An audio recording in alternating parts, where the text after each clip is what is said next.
The global dating app market is worth $12.5 billion, with over 350 million active users worldwide. And yet, Bumble is losing paying users. Tinder has been declining for years, and Match Group stock has dropped sharply from its peak. So why are the biggest platforms struggling? It really comes down to three wrong product decisions. First, swipe fatigue. Users are exhausted by endless swiping with no real matches. Second, trust collapse. Low-quality interactions due to fake, spammy, and AI-generated accounts are destroying retention. And third, wrong metrics. Most platforms optimize for time spent on the app rather than building real connections. These are not accidents. They are wrong product decisions made on day one. So, how to build a dating app that actually serves the purpose? Here are 6 steps that genuinely matter. Step 1. Pick a niche. That could be slow dating, community-based dating, interest-driven matching, or professional network. General apps are struggling right now, while focused communities built around specific lifestyles and intentions are growing. Your niche isn't just a marketing decision. It shapes your matching logic, your onboarding, and your entire retention strategy. Step 2. Design for real outcomes. Every feature should answer one question. Does this help users build a connection? If not, remove it. The best dating apps are not trying to keep users scrolling forever. They're trying to get users into a real conversation. Step 3. Build trust and safety early. Verified profiles,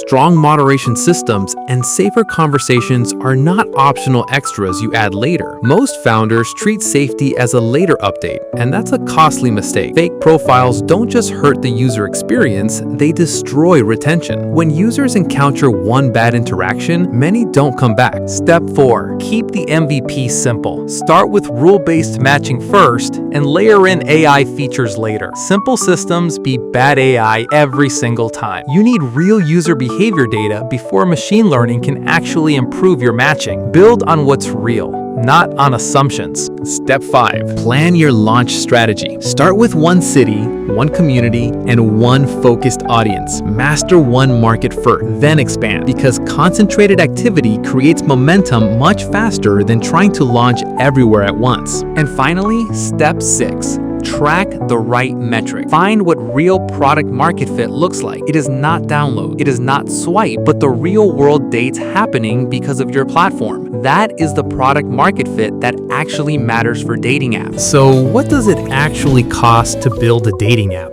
For most startups, the cost can range from $25,000 to more than $200,000, with an estimated time frame of 4 to over 8 months. And the biggest cost drivers are usually real-time chat, moderation systems, infrastructure, and trust and safety features. Now, let's move to an ideal dating app monetization approach. It's the freemium first and premium later. Most dating apps charge users before users trust the product, but a stronger approach is to allow users to experience real value before introducing paid features, because belief always comes before billing. The biggest mistake in dating app development is solving the wrong problem, because even strong technology cannot fix a weak product strategy. At JPLoft, as an experienced AI-powered app development company, we help founders build dating apps with scalable architecture, smarter user experiences, and long-term product strategy in mind. If you are serious about building in this space,